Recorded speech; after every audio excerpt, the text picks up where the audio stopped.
Welcome into Sweet Death Entertainment and the AJ and RJ show. I'm AJ Motz. I'm RJ Stone. And today is not going to be our typical show. We had a tragedy in our family, our musical family. Radio family. So we are going to be talking today about Jarrod Spyder Gilham, who passed away at the age of 50. And we are going to talk to people who know him, knew him. We all love him. Yeah. And we will be talking with several people who... very close to him. Yeah. He touched everybody's lives. People are going to share stories. So we asked you to just sit back, relax, and enjoy what will hopefully be a fun time, a fun retrospective on the life of Jarrod Spyder Gilham. And even if you don't know who our friend Spyder is, hopefully by the end of this, you will feel like you know him. So we know this video isn't going to be for everybody, but we hope you stay tuned and help us honor his life. Yeah. This is our tribute to our dear friend Spyder, aka Jarrod Gilham, who passed away just a couple of days ago here or over there in Southern California. And we are lucky to have a couple of old friends joining us for the first segment here. So will you please welcome to the illustrious virtual stage, The Rack and Miss Diana DeVille. Ladies. Hey guys. Hey. Nice to see you again, unfortunately in such somber circumstances, but we're trying not to make it too somber. We're trying to make this more of an uplifting thing, Right. you know? And we were trying to think, as we were setting this whole thing up, how do you describe Spyder, and can you remember the first time you ever met him? Because we can't. Okay? He just appeared. Yeah. I'm assuming it was a crossover that when I first met him, but I don't have a specific memory of just meeting him. I just know he was there and we were friends. Yeah. Diana? He was always there. Yeah, he was always there. He's just, I just remember every time I was in a room, I was laughing. Yeah. Yeah. I think that runs true for everybody. It's like I could never keep a straight face anytime I was with him. I think that was his life's goal, just to make people laugh. Yeah. Yeah. Vic, what about you?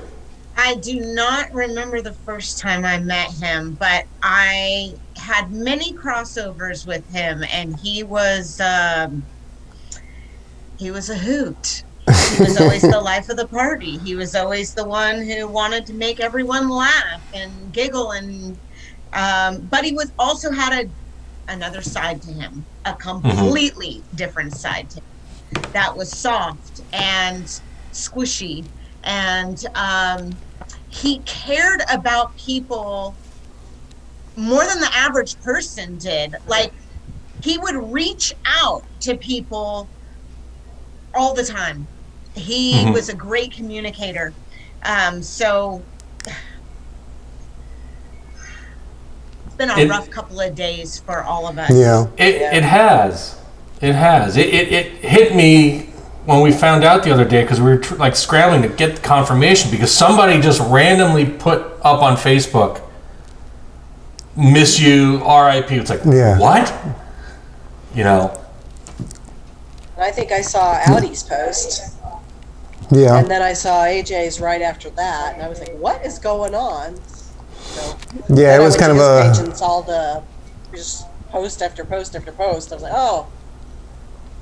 Yeah, it was kind of a mad scramble there in the beginning, and then when it happened, we were on the phone with each other and just trying to figure it out, talking. I was starting to talk about it. I had to stop because I couldn't go on. I was just having issues talking, and then I know you had trouble sleeping that night too. I did not sleep Thursday night to Friday. I didn't sleep either. I finally got to sleep around 3 a.m. and was able to get some sleep, but man, the wheels were spinning. I mean, just spinning. It's strange because I haven't been hit this hard with somebody, you know. And look, we're at that age where people are starting to pass. It happens, you know. And I haven't been hit this hard with somebody passing, you know, for like 2 years. When like one of my closest friends just passed, had a heart attack all of a sudden, and he's gone. And this is the guy I went to high school with, who I've known forever. It's like, you know, Spyder, we knew for 15 years? 20? 20 years? 25, But almost it's, 25. okay, yeah, well, I'm trying to be kind. Sorry to age you. Thank you. But it was just profound because I found myself just like really going, because we haven't talked to him, probably talked to him maybe a year ago. You know? I talked to him. Yeah. I talked to him this year. I talked to him twice this year, and twice last year. Yeah. And I know he was kind of making an effort to kind of come back. I don't know if it was part of something like a rehab or something, but he appeared like kind of out of nowhere on Facebook again, where he was being involved in all our posts and your posts and everything, and commenting and being part of it. And then as quickly as he appeared, he disappeared again. Yes, he said he couldn't handle the negativity on Facebook. I mean, I have that Yeah. writing from him. Yeah. And Just in general or towards him? Ago. What was that, Diana? I said I talked to him a couple of months ago. Okay. I was trying to think how it came up because I was seeing posts from Jessica and I'm thinking, wait, they're not together anymore because I didn't know it. Yeah. Yeah. And I had a chance to talk to him and he was telling me sort of the story and it was just kind of I'm echoing in my ears. That's why I'm like I'm like feedback. Yeah. But yeah, it was just I had a conversation with him. It's the first time I've really talked to him in a while, but it was a really good conversation. Yeah, we saw him. Well, we've been trying to debate this. I think the last time I saw him, I think, was when we stayed at his house. Him and Jess at the time, and when they were in Phoenix, we were doing a booth at the Mayhem Festival, and they were kind enough to let us stay at their place. Crash and shower, and then we got to get back. We set up our booth, ran to the apartment, crashed, showered, got some tacos, and then got up at the crack of dawn and left. Yeah. Yeah. But I think I see. I'm trying to. Before I left California, I believe I saw him like 6 months prior. Yeah, he wasn't at your going away party? No, he was not. He was invited, but he didn't show. I think it probably had something to do with me having margaritas. I don't know, but anyway. But yeah, so look, we can go on and on. It's up to you guys, or if you have any fun memories from events that we did with them. Yeah, I was gonna say if you had like one specific memory or story to tell about Spyder, if you can think of anything. Vicky, you were talking about him caring about people. There was a party at his house, and of course, everybody was drinking, and it was late, and I was like one of the last ones to leave. He's like, "You're not leaving. I'm going to steal your keys, and I'm going to hide them. You're going to sleep here. You don't remember? And you're going to stay here until you sober up." So that was the night that it was a Saturday night, and we had just done our show, and he called us and said, "You guys have to stop by on the way back. On your way back." We're like, "All right, it's after midnight. We'll stop." And then when we got there, because you drove, he wouldn't let us leave until we caught up with him drinking. That's what happened. And then we got to a point where I remember that moment. It was like 2 or 3 in the morning. Yeah. It's like, I gotta go. I still, had the newborn, so it's like I had to be home. And it's like, nope, you're not leaving. And he took his keys. Yeah. Yeah, because he cared about us and still wanted us to drink with him. And that's the party. God, wow. I just remember we always had that running gag. I would always say, "You're the man," and he'd be like, "You're the woman," and we just always said that. It was kind of like that. That was always our thing. Mm-hmm. Yeah. Mm-hmm. Yeah. So, well, look, thank you so much for taking a few minutes to join us. He's going to be missed. If you think of anything else, obviously there's a zillion posts that are up on Facebook now. Throw them there or send them to us in an email, and we'll add it maybe like in, was it an epilogue or a prologue? What comes at the end? Whatever. Epilogue. At the end of the video, and then we'll add it in there later. So we thank you guys for joining us. Yeah. Diana in New Orleans. Vicky, you're out here with us. Not New Orleans. No, you're in Nashville. Sorry, Nashville. I knew Nashville. I got New Orleans on the brain. Nashville. I came from New Orleans. Actually, I grew up in Louisiana. That's why I was thinking it. So my apologies. And Vicky's north of us, up there towards the Panhandle, Oklahoma. Yeah, y'all are over there. She's like, what? They're all in Temple. Right? Wait, who's in Temple? My family. Oh, okay. My parents and my brother and his family. And they're like, "Why aren't you here?" I'm like, "Because I'm in Tennessee." Too funny. All right, guys. Well, great to see your smiling faces again. Stay in touch, and we'll talk soon. All right. We'll see you later. Bye-bye. Bye. Bye. So up next, we got a longtime friend of Spyder's. Just want a quick welcome to Allie. How you doing? Hey, or Alina, whatever. Oh, or Alina. Told me pain in the butt. That's what she told me. Right? So how did you meet Spyder, and how long did it take you to become friends? I met Spyder over 20 years ago. Somebody I knew that was a KNAC.com listener. I was meeting him for drinks or whatever. He was just a buddy, and I met them in Orange at Garden Grove. And the minute Spyder and I met, we instantly became buddies, like brother and sister. Like, what the heck just happened? Mm-hmm. It was so funny. That person took off. We don't know where he went, so it was kind of funny. We were just stuck with each other. But from the minute we met, we just became like brother and sister, like best friends. And ever since then, it was nonstop. Before social media, before text messages, we ended up going and went out and just had fun. We just were being idiots. He has literally been there for me through heartbreak, through boyfriends, through breakups, through deaths. He's always been there for me, and I could never, ever, I never thought I'd find anybody like that. I was there, when he got married. He seriously, no matter where we went, made me feel safe, even if I didn't feel safe. He was like the OG Alina whisperer, like, everything's fine. Like, what kind of grown adults would just be in like 2 beds in a hotel room and just randomly like, why don't we just jump on the bed? Why not? We're on the first floor. We're idiots. I mean, we've had our rough moments, him and I, and trust me, if you know me, I am not the greatest person sometimes. I say it like it is, but he loved me for who I was, and I loved him for who he was, and there's nothing. I never thought this day would ever happen, and I've just been heartbroken. When my dad met him and finally met him after 15 years and went, oh, you're Spyder? Oh, you're Spiderman, because my dad made him do it. Or Arachnid. When my family took him in, yeah. Well, okay, I cut that one. But yeah, when my family loved and accepted him, I knew it was just like he was family. And there's nothing that'll ever replace him. I love him so much, and I miss you already. You have no idea, Spyder. So you better be watching over me, because gosh knows, I'll probably slip up on the radio and say some bad things as usual. So I miss you, and please watch over me, because I love you so much. You have no idea. And everybody misses you already. Okay. How was that? Good. And he was that way with so many people too. Maybe not on your level, but everybody he didn't he jump became. on bed with him. No, we didn't jump on beds with him. We were on 2 different beds, okay? Okay. We were jumping up and down. But it was everybody he met just fell in love with him.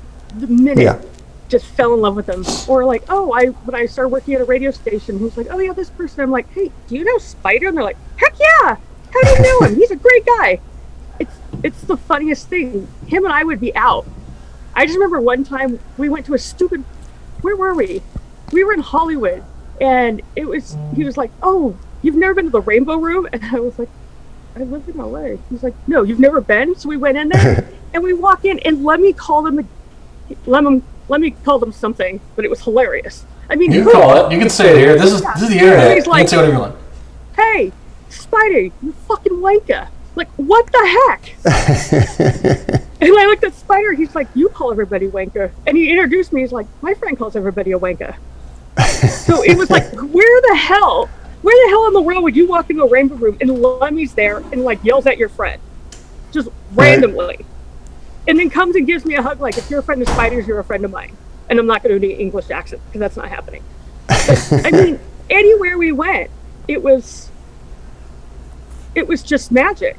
Even at, we were at NAMM and we gave crap to Brad Gillis from Night Ranger. And trust me, the next year, Brad would find me anywhere I went and still gave me crap from Spyder and my just giving him crap. Like, what are you going to do? That sounds about right. Yeah, that sounds about like Spyder. Fun. Yeah. So, yeah, he made every situation better. Yeah. He made every interaction fun. Yeah. You know, it's just, it is what it is. Whoever met him, you had to like him. He was not somebody you can just call an asshole. He's not. Right. No. And trust me, there was times, and you can get so mad at him, and you can't call him that. It's just, he had that aura around him. And he giggled like a little girl, and it was hilarious. Like, he had that, yeah, and then he would have that high pitched one. He was like the original Beavis and Butthead, and both at the same time. There was no doubt, you had to love this guy. I met AJ because of him. Yeah, it was a Spyder that I guess you invited to the Rose Bowl or something, but he couldn't go, and he knew I like sports and everything, so he suggested you reach out to me and then invite me, and I'm like, okay, you're a friend of Spyder, so you must be a good person, you know? And so we went and we hung out and we had a great time, and I still talk about that. Yeah, anybody he introduced me to was always cool. He always made sure that I felt safe, no matter if there was somebody that I'd probably be creeped out of, he'd probably walk away and not introduce me to that person. But no matter what, he always introduced and was like, this is my little sister. This is Alina. God knows the stupid stuff we would do. We didn't do stupid stuff. We would just make fun of stupid things. You know? He was the original Beavis and Butthead before Beavis and Butthead was even thought of. Yeah. With this little, yeah, I know. So there's not going to be another. There's not going to be another Spyder. Right, and if he's really in trouble, you call him Jarrod, and then he called me by my full name. So yeah, that was not cool. All right. I'd like to say he had influence on me naming my son, whose middle name is Jarrod. That is awesome. Spelled with 2 R's, not 1. Well, at least he didn't name him Spyder. No. No is Spyder. No is Spyder. Well, when the first time that Spyder came to my house, when I moved back home, my dad opened the door and he's like, "Hi, I'm Jarrod." He's like, "No, you're not. You're Spyder. I already know who you are." He's like, Alina's radio people, God knows who they are.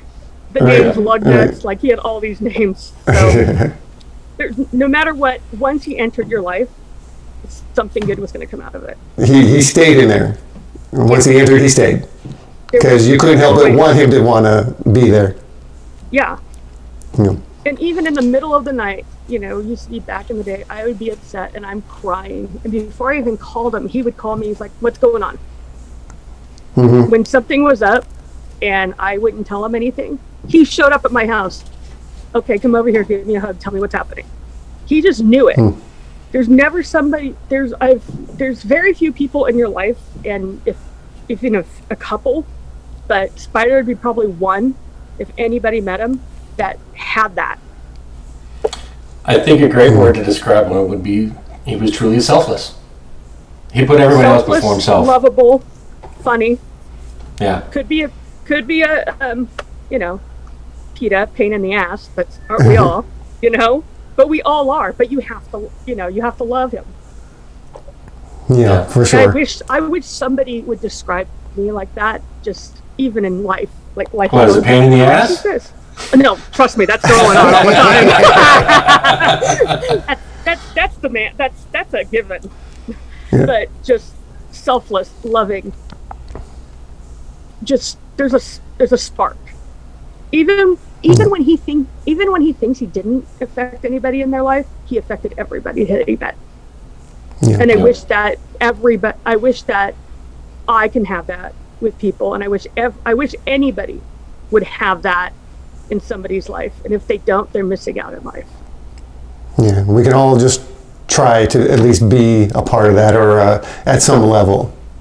Yes. So Alina, thank you for joining us, and thank you for sharing your memories of Spyder. We appreciate it. And up next, we got somebody you probably all know. You've probably all partied with this guy at some of these KNAC parties that have went on. We'd like to welcome Fletch to the show. How you doing, Fletch? Good, guys. How are you? We're good. We're good. How you been? Living life, man. Just living. Yeah. Livin. Yeah. And where are you located, Apostrophe. Fletch? Where are you living these days? Still in Paris. I'm at the house I bought from Caius and Kismai still. Oh, wow. Yeah, very cool. Very cool. Keep it in the family, so right. to speak. So we kind of been asking everybody if they can remember how they met Spyder, or if he was just kind of In your life. there and a friend. Do you remember a specific moment? So for me, it started as when I lived in Oregon. I had moved to Oregon from 91 to 2001. And about 5 years into that time, I learned that KNAC was on the internet. And I got really excited, had flashbacks, and remembered all the radio days back in the mid to late 80s when I was old enough to be into the music. And of course, living in Corona and out later on into Awanga up in the upper mountains, the signal was horrible anyway. So we were lucky if we could get it in any of those cities. Dude, the signal was horrible in Orange County. Yeah. And that was only 15 minutes from the station.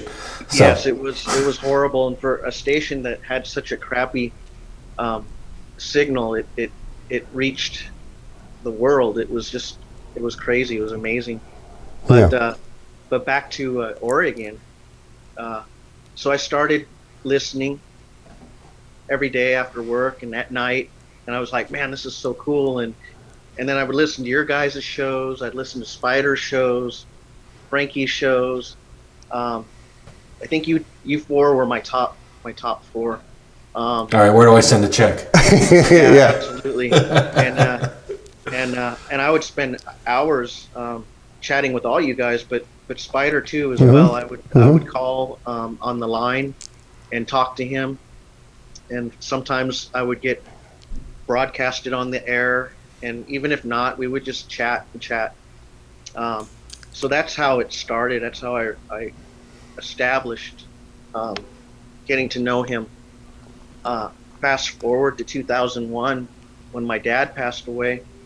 I came back to California and moved in with my mom up in Awanga, and then I met Matt and Jen and Will, and Will was living at Gunslinger's house, Mike's house at the time here in Paris.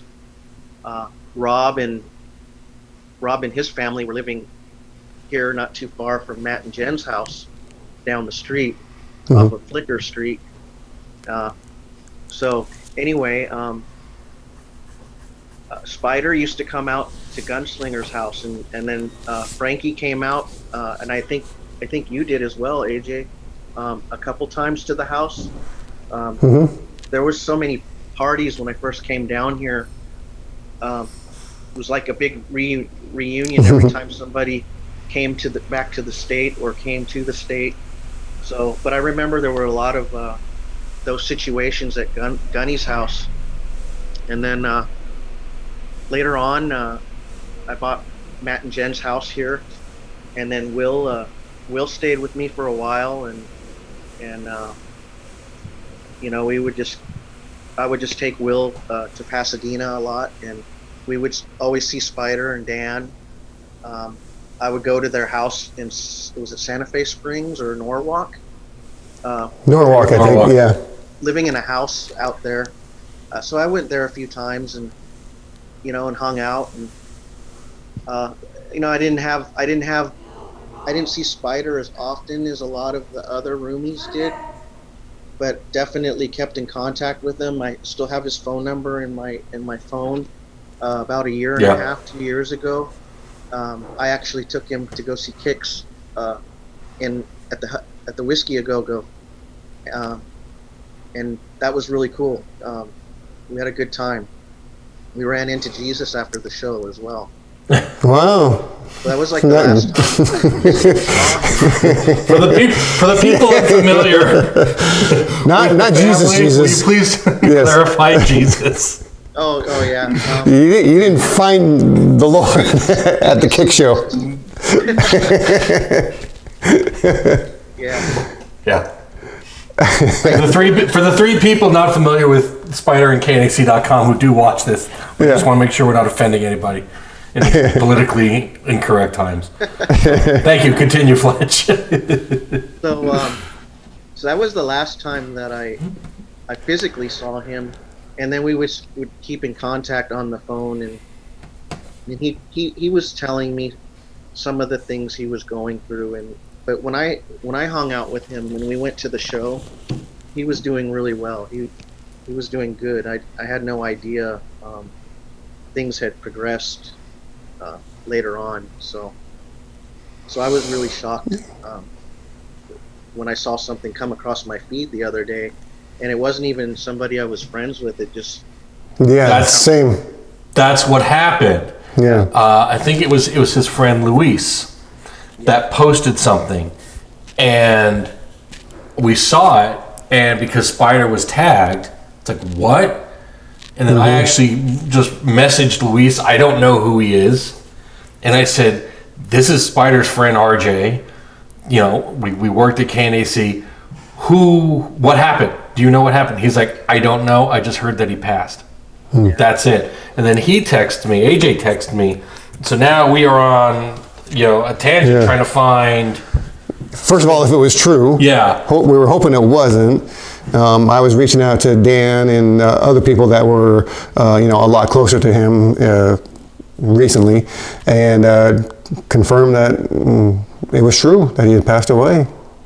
Yeah, I did the same thing. As soon as I saw that, I immediately messaged Dan, and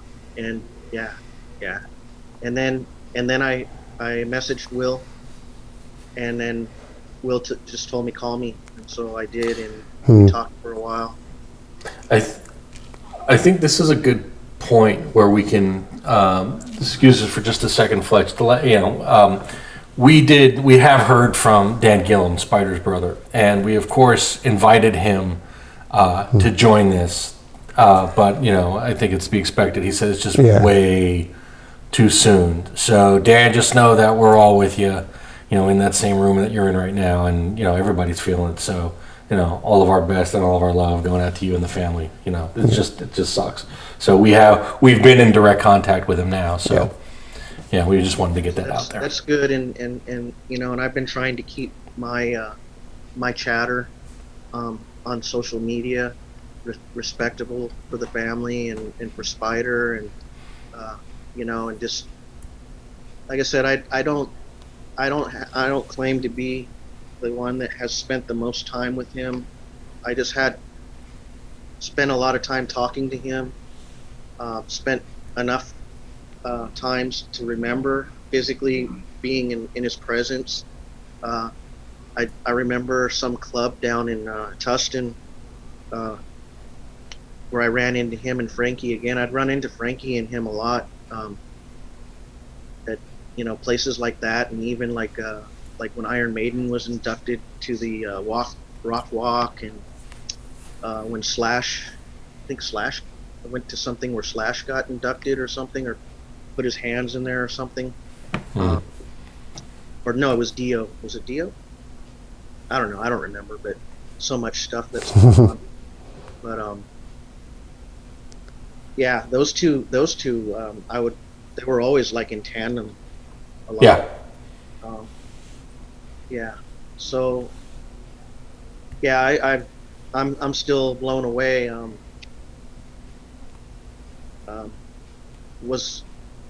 Had some friends play last night here locally, and I wasn't gonna go, but I went anyway because I just wasn't emotionally feeling like it, So, but I've been thinking about him a lot. I don't. It's gonna sound weird, but I wish I had an opportunity to maybe have made a difference, but I don't know if it would have changed anything, and I can't blame myself for it, There's a guessing game that goes on when devastating news like this comes through, and you think to yourself, hey, should I have reached out to him more?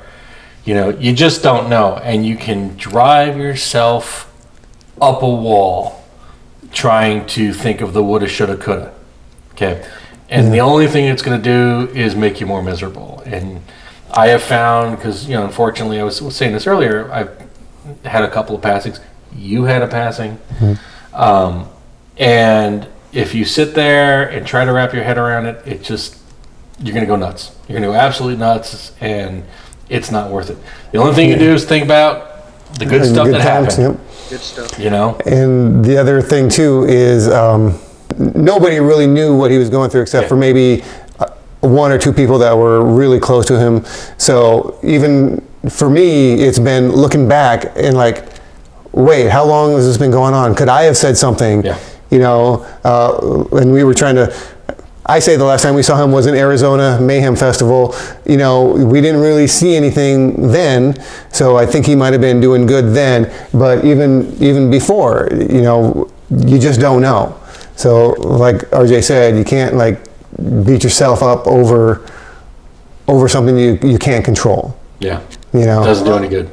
So I will say this again. I'm trying to be respectful, because what he told me, in confidence, and I have my own struggles with things, alcohol particularly.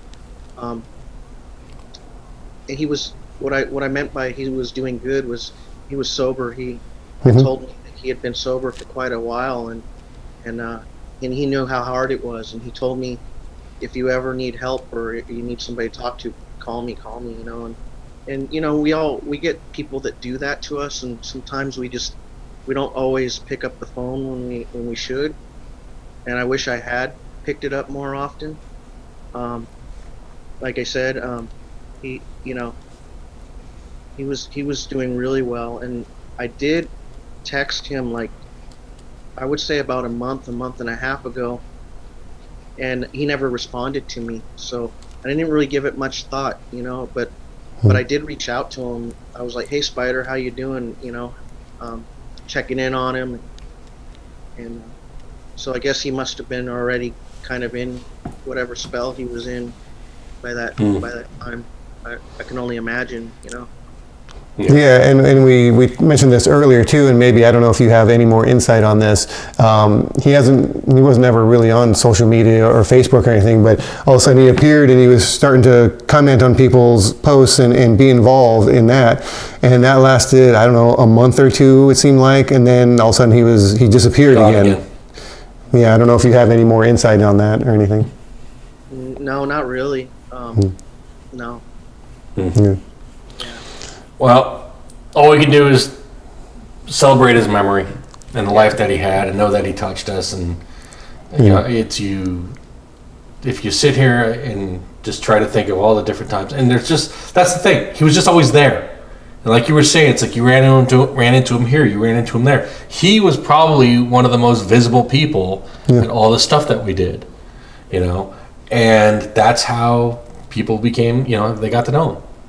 He would show up on our show spontaneously on a Saturday night. It's like, why are you here where you can be anywhere else but here? Yeah. We were the only two insane people. It's like, yeah, we'll do a show from 7 till midnight on a Saturday. Yeah. Yeah, why not?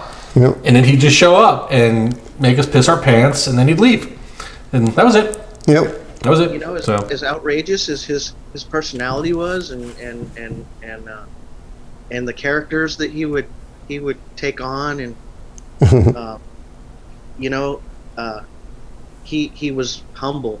He was the things that came out of his personality were huge and flamboyant and bigger than life, but him as an individual, he was humble. He was just down to earth, He didn't act like something bigger than he was, Yeah.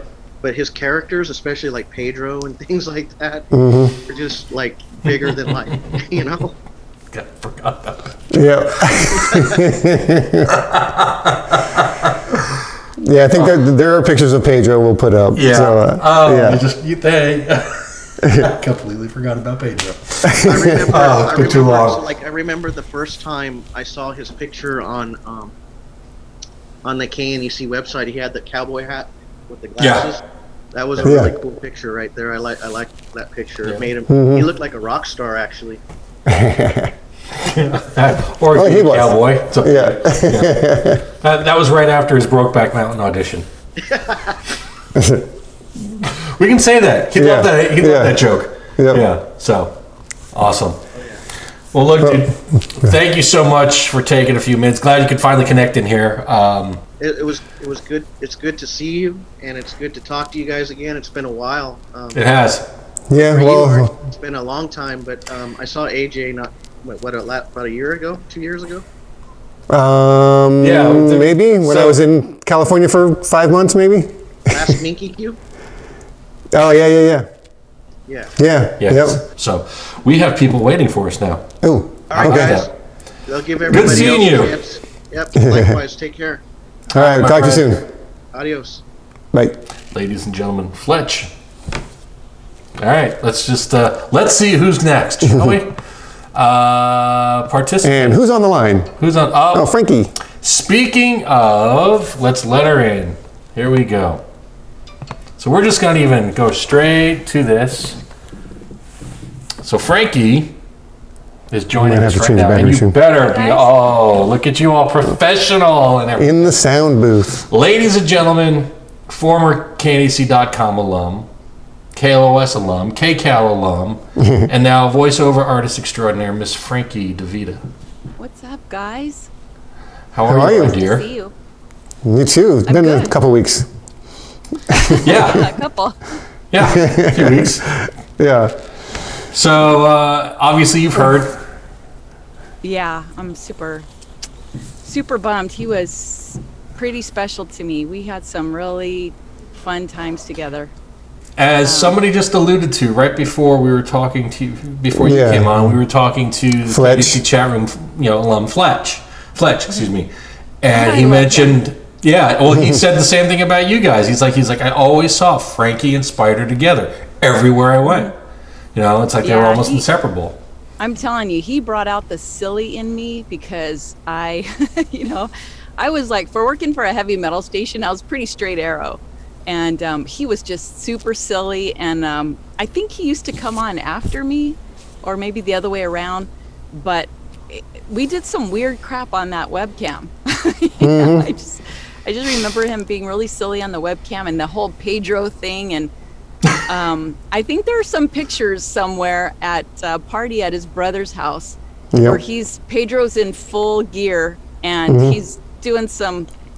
Giving Dan a lap There's some dance. weird pictures of him and I. Like, I don't know if we were dancing or what. I don't know, but Make a note. To Yeah. those. Okay.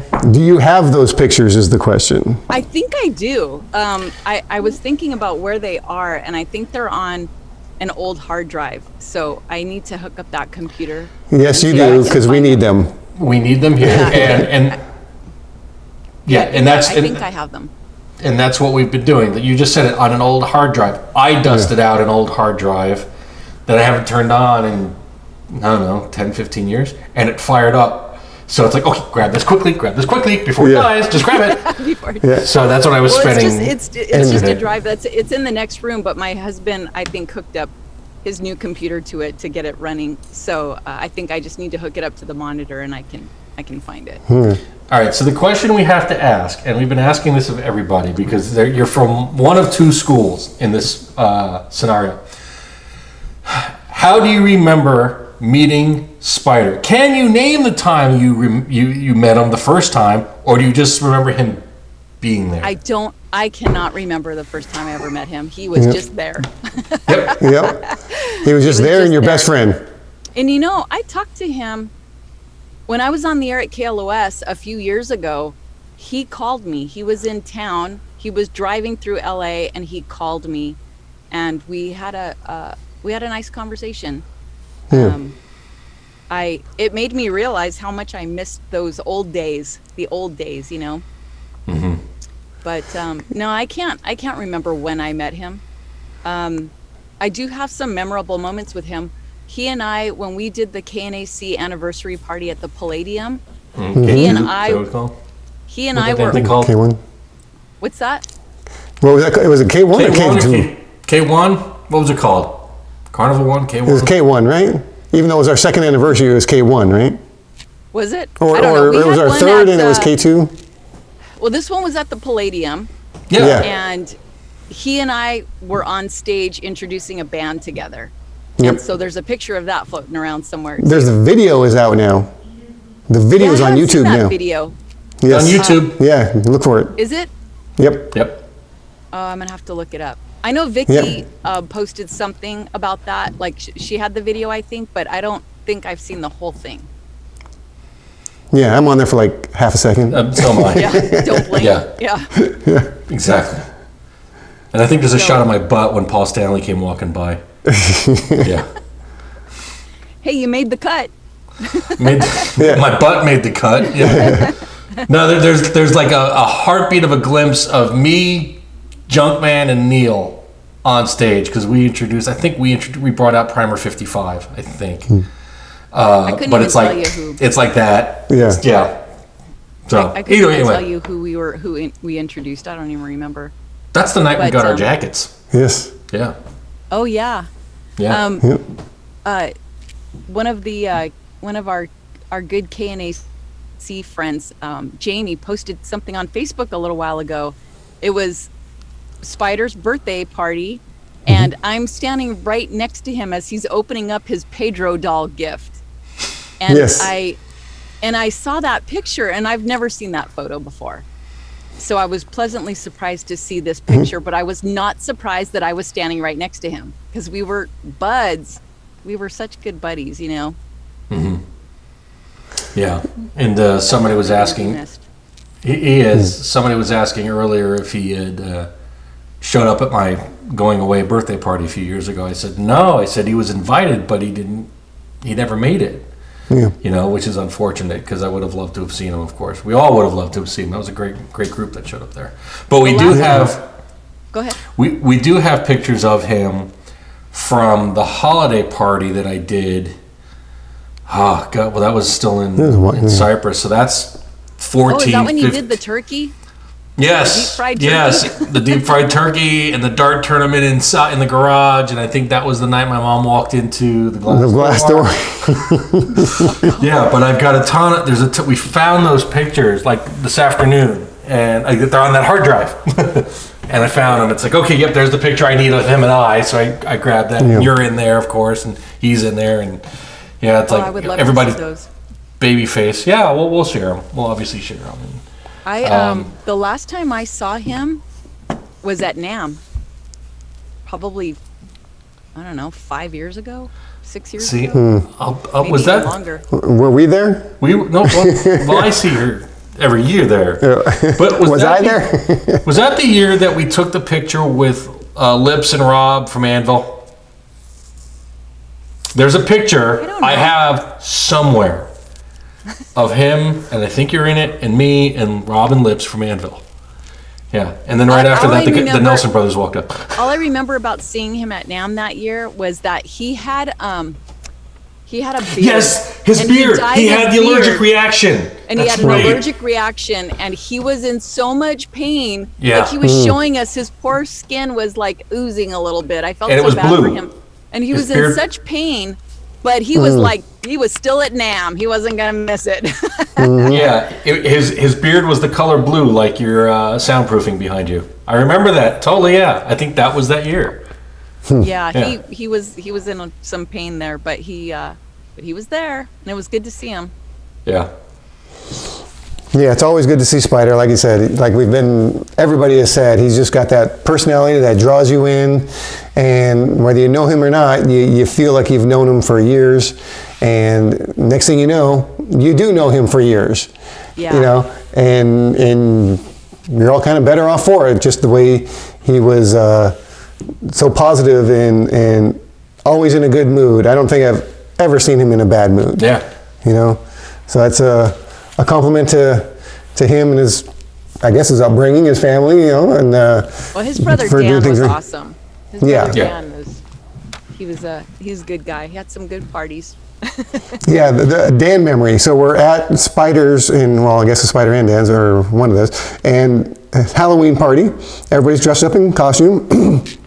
All of a sudden, this guy runs up the driveway with like an old man mask on. Goes and jumps in one of the cars in the driveway and sits there. Puts his head up against the door and basically stayed there all night. That was Dan. It was?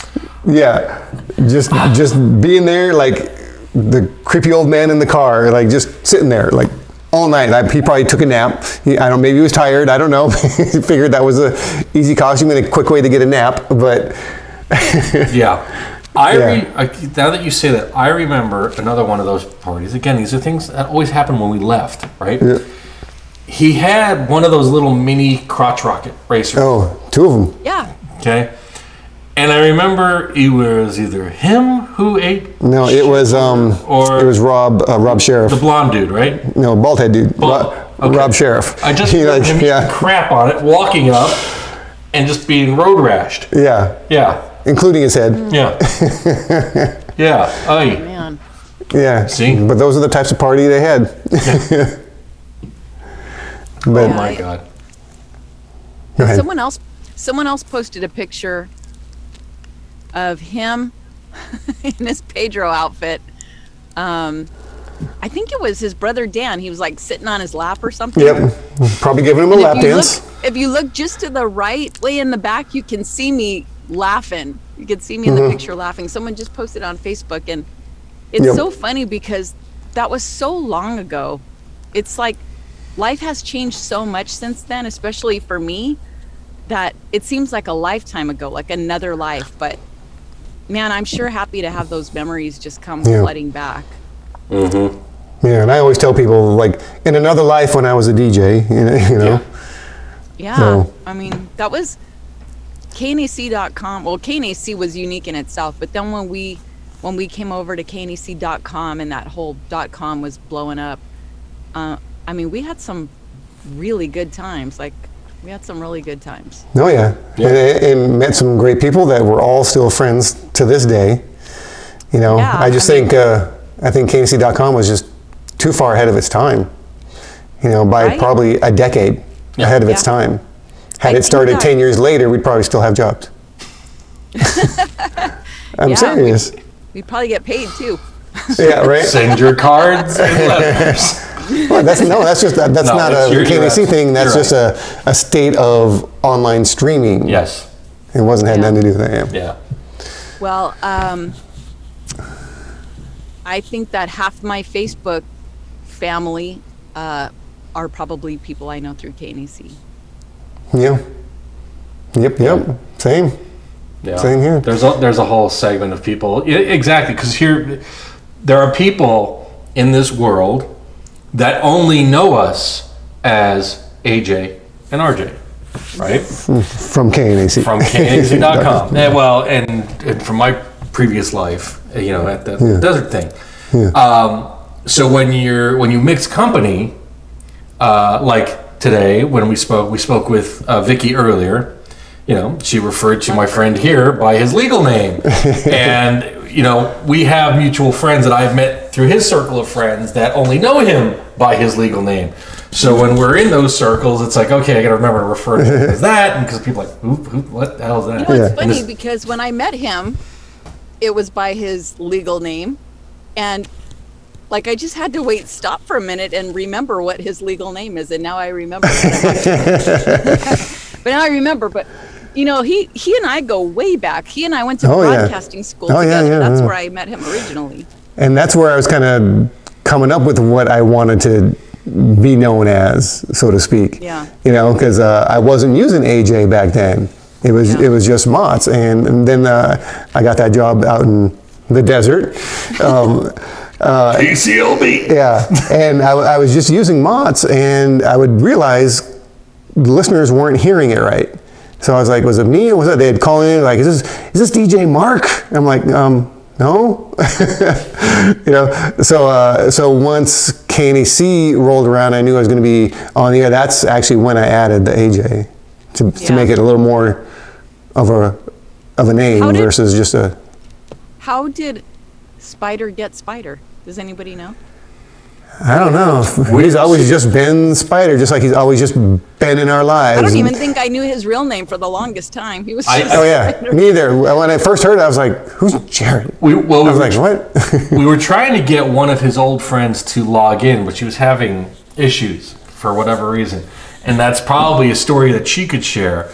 I think because he had it, I want to say through high school. Maybe. I don't know. He was always. It was a name from maybe when he was younger. But he did a small stint at Pirate in LA. Okay. Right? I believe so. We haven't confirmed that. I think he worked there in some capacity, on air, behind the scenes. Who knows? Or he was like street team or something like that. Anyway, so again, it's like, hey, Spyder, that's it. Don't remember meeting him. It's like he was just there. Yep. And kind of like a time traveler. Just how'd you get here? Yeah. Oh, but I know you. Yeah, let's go. Let's hang out. Friends. Yeah. And that's the common theme we've had with everybody we've had on. Nobody remembers the exact moment they met him, but they all know he was there and they were friends. Yeah. Every one of us. Every one of them and every one of us. Yep. That's really crazy. You'll drive yourself batty if you try to remember the first time you met him. For me, it had to be a crossover. It had to be. It just had to be one of the crossovers, and then it just continued. And because we were working together and we were there, like, oh, now we're at the same event together. Okay. Yeah. See, I think for me it was at one of the events because my crossovers were either with you or with Neil. So that was it. I think he came on after me. I think that's why he and I became such good friends, because I remember making funny faces with him on the webcam and just talking to him a lot. So I think we crossed over, and it's quite possible. And so I think that's how we became good friends. Yep. But he's this is really tragic. He's way too young. Stuff like that really sucks, like having a problem, and I don't even know what to say. I just praying for his family, and that they have comfort and strength right now, and for us too, for the KNAC community that really loved him, that we just kind of all find comfort in the memories, like what we're talking about. Yeah, I mean, it's one thing to disappear off the face of the earth or get out of the industry or just disconnect. We get that. It happens. We can name a few people that have gone went through those halls that have done exactly that, but they're still here, so you know that they're there. This doesn't happen anymore with him. He has left the earth. He is done. He is floating around somewhere having fun, and it's just you're not going to be able to do I delete his number out of my phone? No. Nope. It's just gonna stay there. It's funny when you said he was floating around out there somewhere. I kind of was picturing him hovering over us with his Pedro costume on. Yeah, and a thought. Probably trying to teabag us. I don't even know where that character came from, but he was so funny. It came out of the mind of Spyder, and who knows what was going on in that mind. Yeah, or going in that mind. Yeah. Yeah. So funny. But the good thing though is he. Go ahead. Go ahead.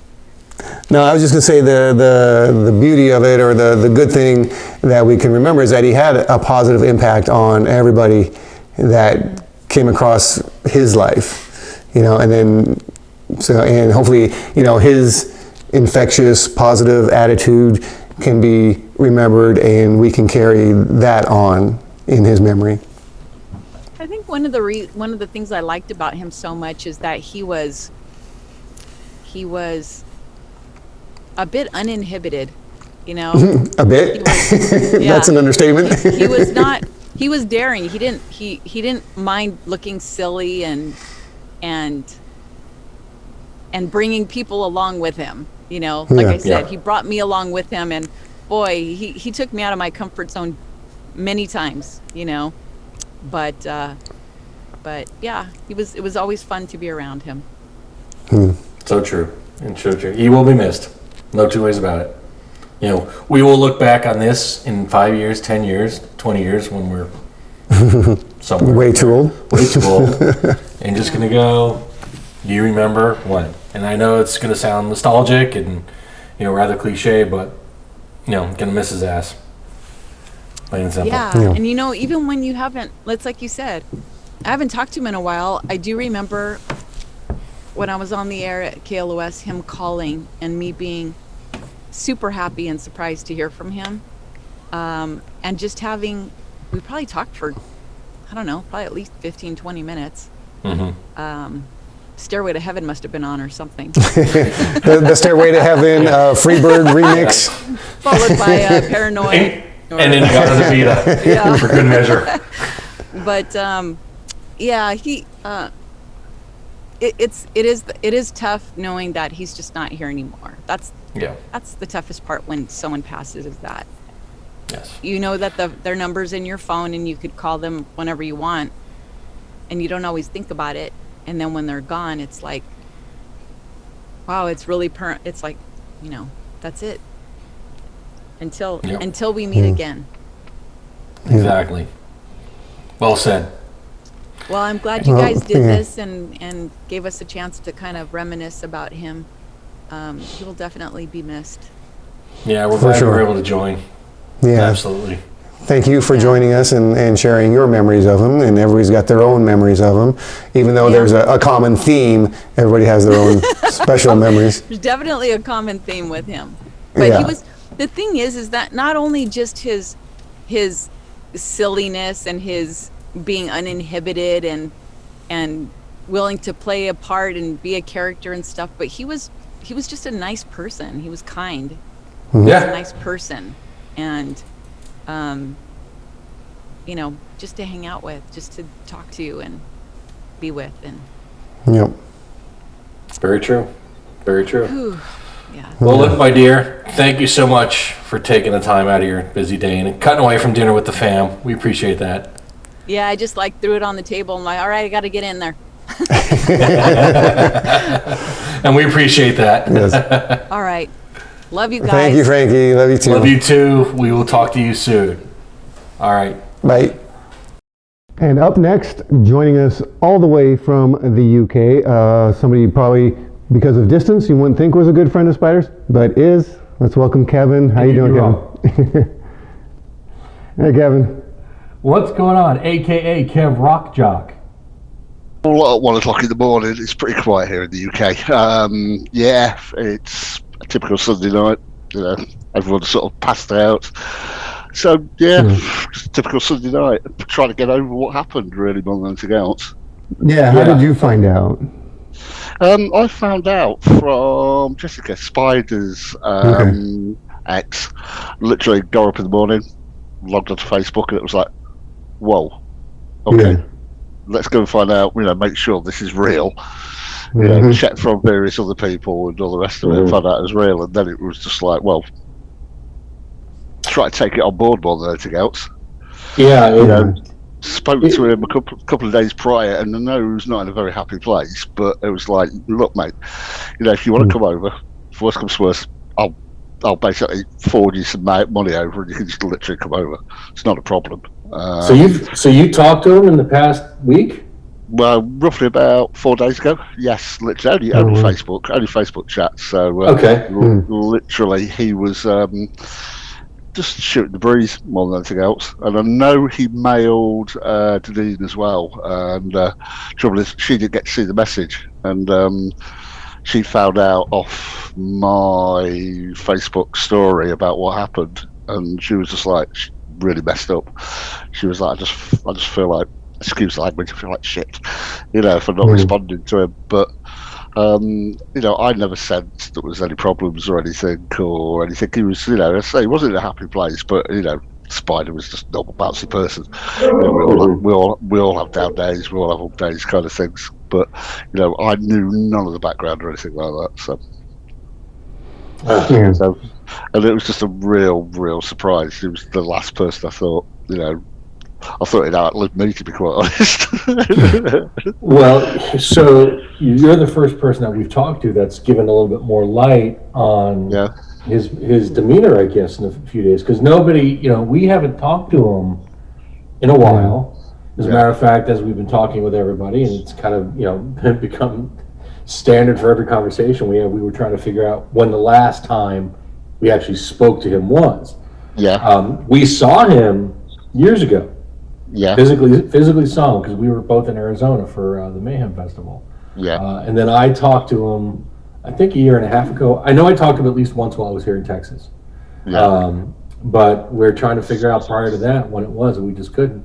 And it absolutely just hit us hard. AJ just was, I'd say emotionally compromised for a little while there. I did not sleep one bit Thursday night to Friday morning. No, this was up all night. I was just, on Friday morning and just felt, well, what do you do? Just trying to process what had happened. And we were always, every time I spoke, it was like, look, when are you going to get your ass over here? And so you know the place well enough. It's not as if you've not been here before. The same people are here. It's like they've grown a little bit older, grown a little bit fatter, a little less hair kind of thing. But, it's still exactly the same. But, it's... And he was like, yeah, I've got to come over. I want to come over. And, it was like, look, if I known what situation it'd be in, it'd be like, look, Spyder, here's some money, here's an airfare, get your ass over. Don't worry about anything else. We'll sort everything else when you get over. But he was like, oh no, I'm all right. I'm fine. I'm like, well, as long as you're all right, that's all you can do. That's literally all you can do. I know he wanted a very happy place because basically of work and because of what had happened, and but I didn't push it. Stuff like this, you don't drill into it. Everybody's got their own demons.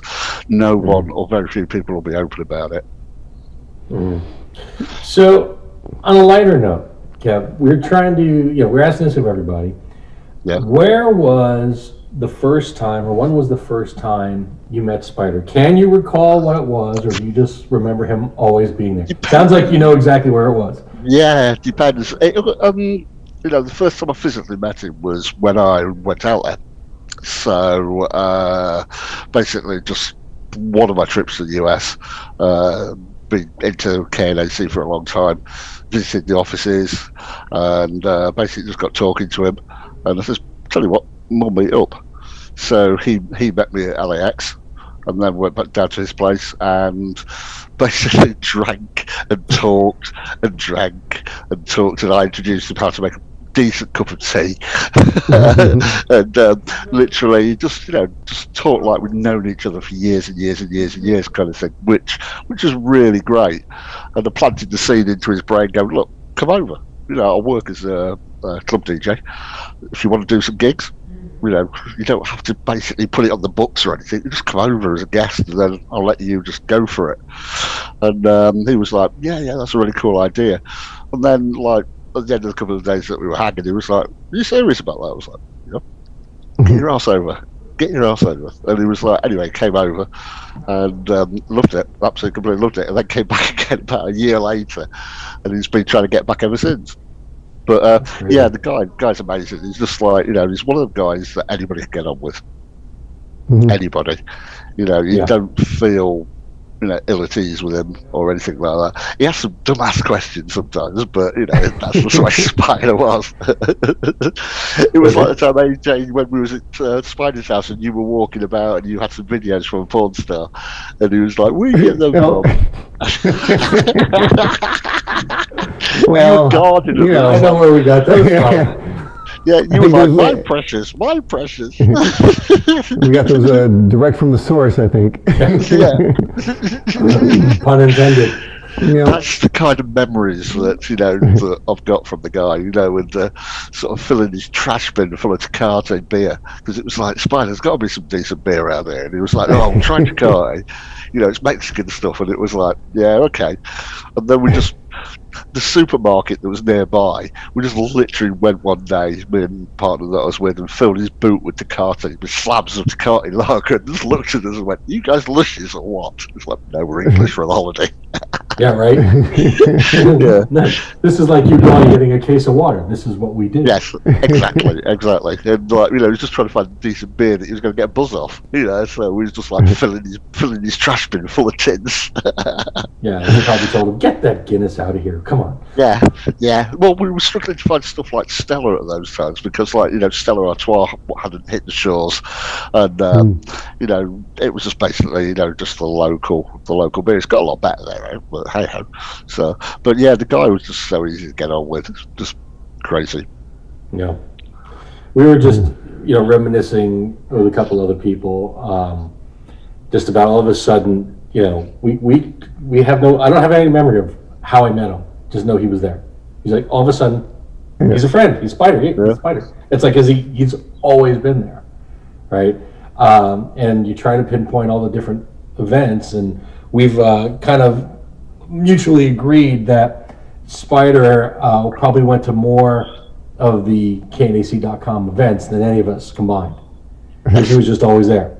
And that's how people became friends with him and met him. And it's just going to be hard fought to think of that he is not here, and that will not happen anymore. Did he ever tell you about the time that we were in a rock pub in London? And this is just like the only metal pub that was there. And this guy came over to him, this Japanese guy, literally walked up to him and went, "You're Spyder from KNAC." I don't know who this guy was. Literally, this was a random punter that was in the pub at the same time. Just literally came over to him and went, "You're Spyder from KNAC. I want to shake your hand." And I was just like, "Whoa!" And Spyder, obviously he doesn't know him. Oops. Yeah, Spyder had this guy came over to him, and he was like, "Did you set that up?" And I was like, "Nope." So he had that effect globally, and also, he was like a brand ambassador as well. Because when he was doing the clubs that I was working at, the amount of times that kids were coming over, and they still speak about him. I've had on my Facebook feed some of the guys that were there when Spyder was over doing the corporation, and literally, it's like they're gutted, absolutely completely gutted, the same as we are. Yeah. Well, it's going to be felt, and it's going to be felt for a long time. Yeah, I feel sorry for Dan, because like they were really like that. Yeah. So we may be hearing from him, we may not be. We're not sure what his current state of mind is. So yeah, if we do, we will. If not, we completely understand. Yeah. I also want to find out where he's going to be, basically where he'll be afterwards, because the next time I come over, as soon as COVID-19 lifts, I want to come and pay my respects. Yeah. For sure. And we'll have that info as soon as we have it. I foresee there just being some sort of a celebration of life. Yes. In the not too distant future, things are still a little hairy here in the States. Yeah. Especially out there. But I got to imagine somewhere, somehow, somebody's going to do something. I would hope so. I would imagine so. Yeah, I would hope so. Even if it's just a celebration in like the rainbow or something like that. Anything really. Yeah. Yep. Arrange it for now. Now, yeah. No, but for NAM later. Oh right. Early next year. Yeah. Because people will be in town. Yeah, the thing is, there's a lot of bands also know him as well, and a prime example of something that he broke for or introduced me to, and I broke over in the UK is "Down with the Sickness," because he called it the Monkey Song. And literally, he got that and played it one Saturday on one of his shows. I literally found it, played it, maybe 4 hours later, and it became the monster that it is, and it was always referred to as the Monkey Song, because of the intro in it. And so, but that is like what Spyder did. He just like picked a track and stuff like that, and ran with it and pushed it. So even there'll be bands that miss him as well. He was such an ambassador for rock music, and also for KNAC as well. it's the legend will be still there, but he will be, so missed. Yes, he will. Yes, he will. Well, look, we know it's late by you, or early by you, however you want to put it. We appreciate you taking the time to speak with us. Not a problem. Absolutely. I'm glad we could connect with you, and I think you shed a lot of light for a lot of people that were just like in limbo and didn't know what the hell. Like, have you talked to them? I haven't talked to them. So thank you for sharing that and for just being a friend. And then I mean it in the utmost sincerity when I posted it online the other day. Kev, we're friends because of him. Yeah. Yeah. And same with friends. Yeah. We how long have we known you now? 20 years? 10 years, not longer. Over. Yeah. Exactly. And that's because of him. Yep. Plain and simple. Yeah, the same with like Long Paul and stuff like that, because I know it's hit Long Paul as well, and Diana and Frankie. I don't know, if like people like the Rack, I assume she's still about. I wonder if she's even aware. Yeah, she was the first person we talked to yesterday, along with Diana, because Vicky lives here with us. Not literally, but she's in Texas. She's in Texas, about 2.5 hours north of us. Cool. But she and Diana were the first two we spoke with yesterday. We spoke with Frankie. Yeah, you'll see all this on YouTube once we get it all edited. Yeah. Awesome, fantastic. Well, as I say, anything that if you guys want to put a memorial or anything, I will send some money over to you, and just add it to the kitty or whatever. Just tell me how much you want and give us like a PayPal account or something. I'll send it over. $1 million. $1 trillion, yeah. That was very much a Dr. Evil look there. Yeah. There you go. All right, Okay. Well, nice touching base with you. It's a pity about the circumstances. Spyder will be missed. His legend will live on and on and on, because there's so many tales that all of us have got from various things that he's always done. So stay in touch, you guys. You know where I am. Just reach out. Absolutely. And now we've got your email stored in the system, so we're going to spam you with all of our stuff. And subscribe to the page when you're done with the video. Damn it. Nice seeing you guys once again. All right, mate. Cheers. Bye. All right, we would be remiss if we did not take some time to have one of the original KNAC.com folk join us. An old friend. He's not only a .com friend, he's an FM friend. And he's old. And not only is he an FM friend, but he's a radio school friend. You've got Frankie? Yep. I have Ever Ed. Ah, okay. Yep. Yes. So Ed and I go back what is now 31 years, 32 years, which is disgusting. Has it been that long? Yes, it has. Los Angeles Broadcasters. That's right. Wow. Which is now the Kodak Theater? The Kodak Center now. The Kodak. Jeez. Yeah. It used to be my playground, or our playground, so to speak. So, Hey, bud, thanks for taking the time to join us. We know you're a little under the weather here, but at least you're above the weather, above the ground. We are devastated at the loss of our friend, as are a lot of people, and we've been hearing from quite a few people over the past couple of nights that we've been doing these recordings. So we feel it only appropriate to have you here kind of wrap this up for us and just share your 2 cents. Yeah. And just share your 2 cents on how Spyder became your friend, Jarrod became your friend. We were asking everybody the same question. Can you remember the first time you met him, or did he just suddenly appear and he was just there? And you know what? I had this discussion the other day because someone said, "When did you meet him?" I honestly cannot remember. But it's weird because I remember pretty much everybody the first time. Like RJ, I remember you in school. AJ, I remember you. Before you even did the radio thing, you came into one of my virtual world. Yeah. And it's weird because I can remember the time and everything. And when it comes to Spyder, I'm just like, he was just there. It was almost like a Twilight Zone thing because everyone seems to say the same thing. He was just there. And I honestly don't remember the first encounter, which is weird because I'm really good at that kind of stuff.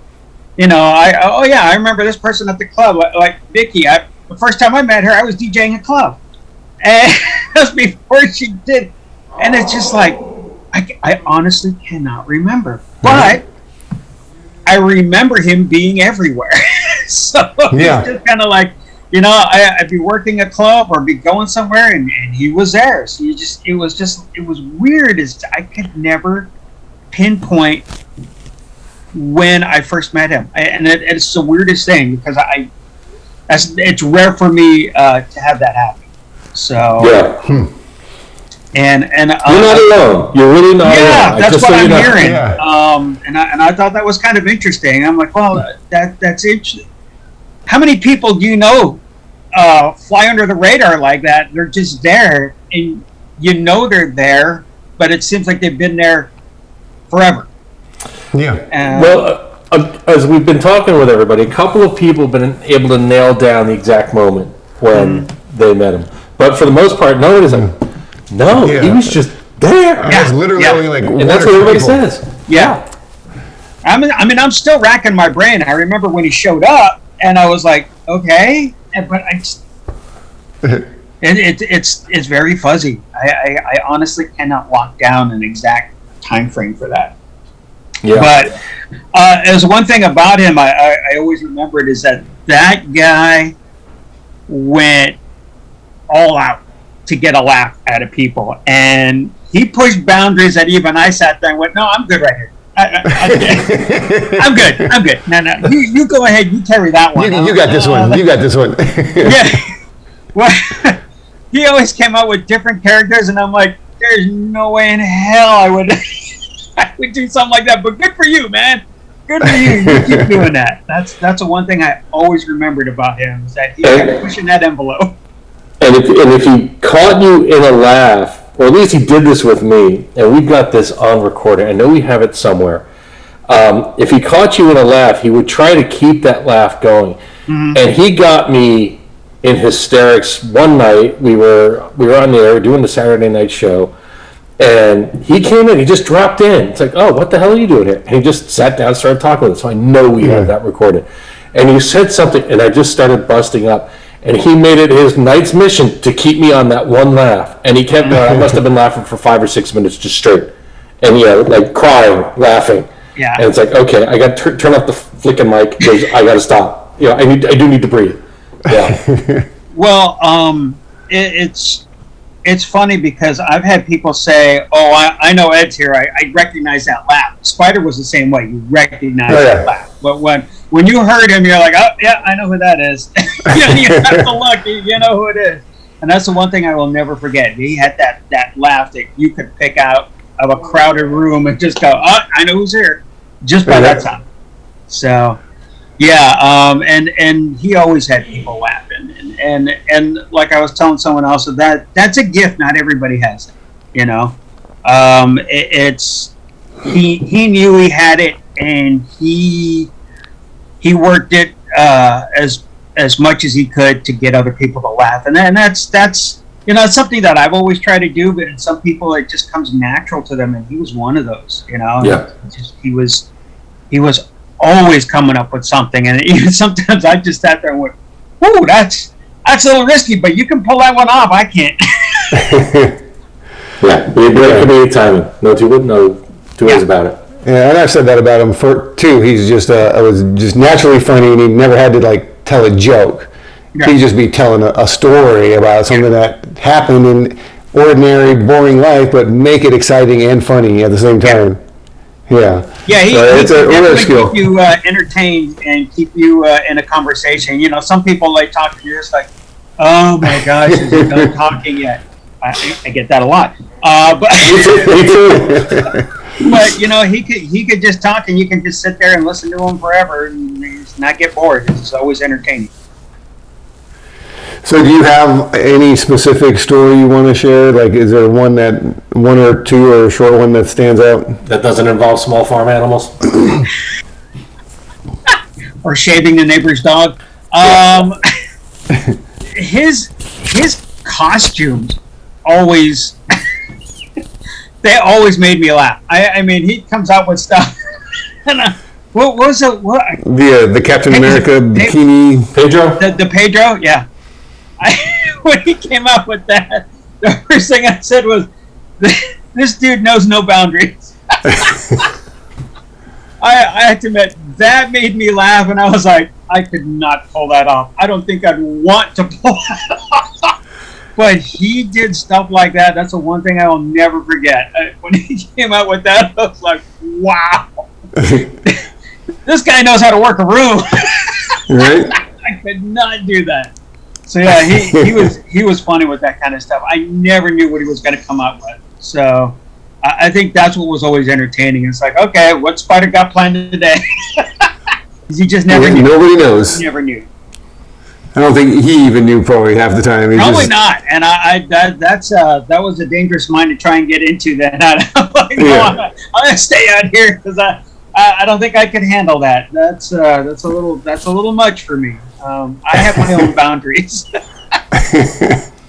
It was just his style. You know, we all carved out our own little special place down there, and you know, everybody's known for something, and he just had this wit about him. Yeah. You know, and he was almost, you can almost compare it to a politician where when he was on, he was on. He was always on. For the most part, he was always on. He was very rarely off. Yeah. You know, and sometimes, you know, the candle that, you know, burns brightest burns, you know, the shortest. I don't, you know, use that analogy or whatever. But, yeah, he was just, it didn't matter where he was. If we were at some sort of event or if we were just, you know, joking around in the studio, he was just on. Yeah. On. Didn't matter if the audience was 1, 10, or 100. Didn't matter. He was always the same. Yep. Yep. And like I said, you know, not everyone can do that. A lot of people are wallflowers or get really shy. And man, he had no fear of going out there and just doing his thing. Whether people laughed or not, he was going to do it. And, you know, most of the time they laughed anyway. So he knew what he was doing. Yeah, for sure. Sure. Well, it was Adam or with him. He didn't care. Just as long as he was stirring the laugh. Yep. You know, it's funny because we've been hearing from a lot of people. A few people came out of the woodwork for this, which was really nice.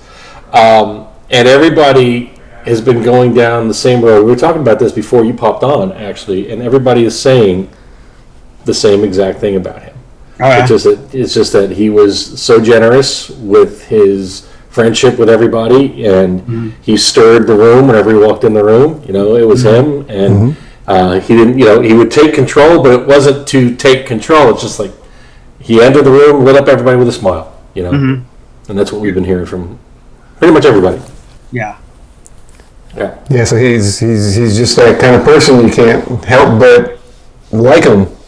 You know. And it's instant friends. Gonna leave a mark. It's going to leave a mark for everyone. And I was telling someone earlier, you know, everybody's going to grieve in their own way, and no way is right or wrong.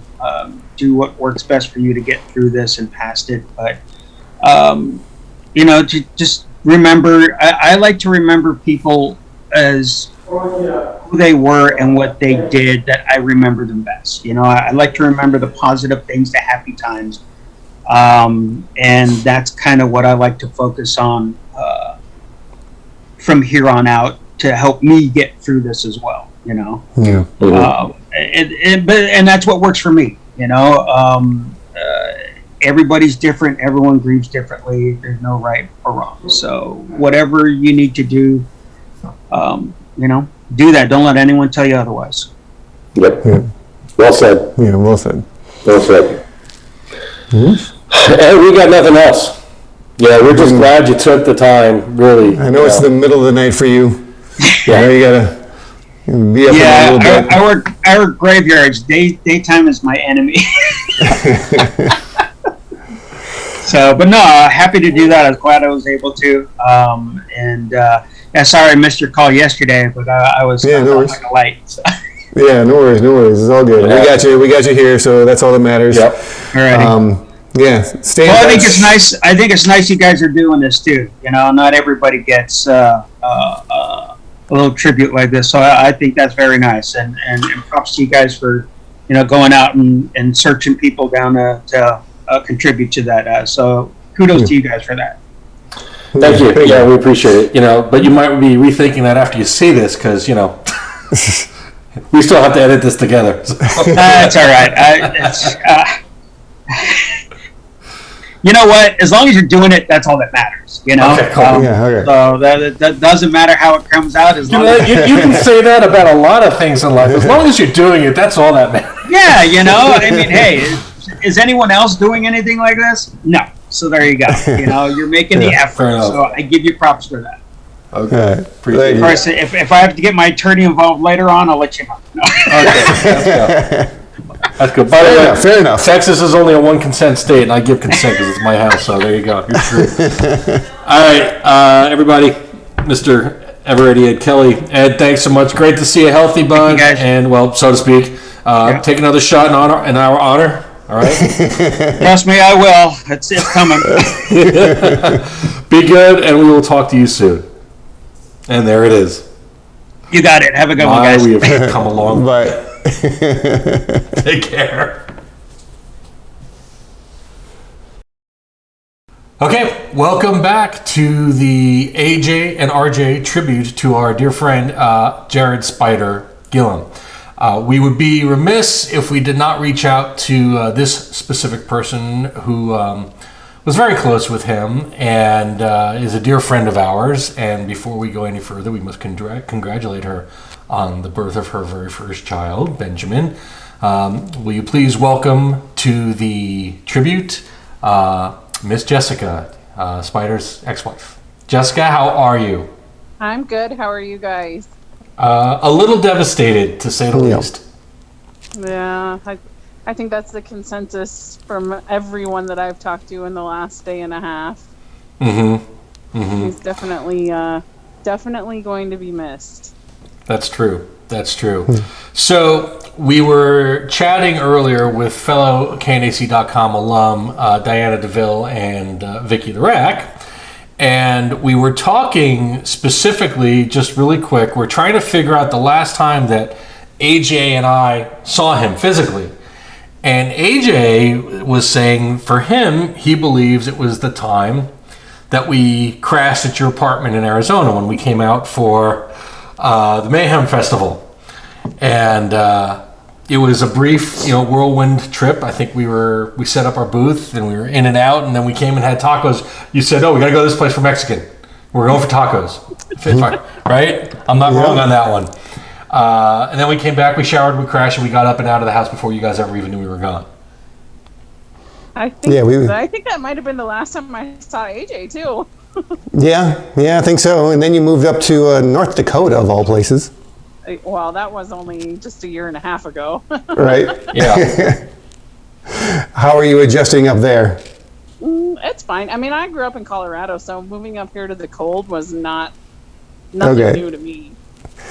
Okay, so how did you meet Spyder? Because it seemed like, first of all, if you're a friend of Spyder's, you're a friend of everybody's. So that the fact that you were there and started dating him, you were cool, and you both had that kind of same upbeat, positive energy. So I don't think it's any shock that you guys met and were together. But how did you end up meeting him? Because there's a reason you found each other. Yeah.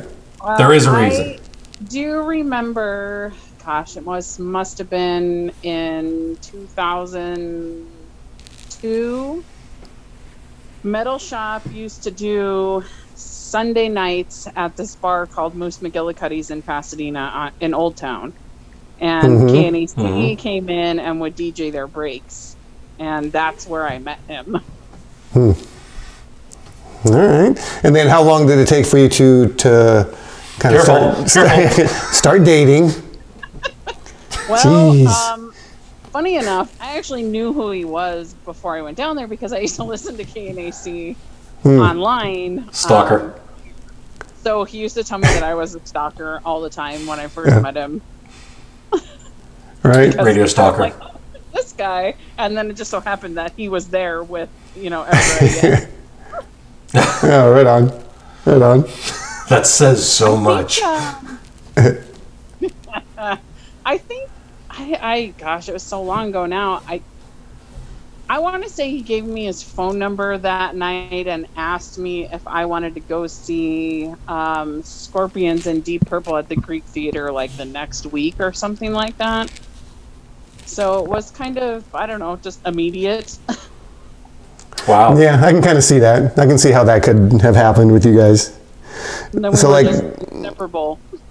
Yeah, so what's like one main memory you have of him?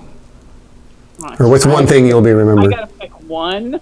Well, no, you don't, but, you know, if you have several, that's fine. Gosh, one main memory.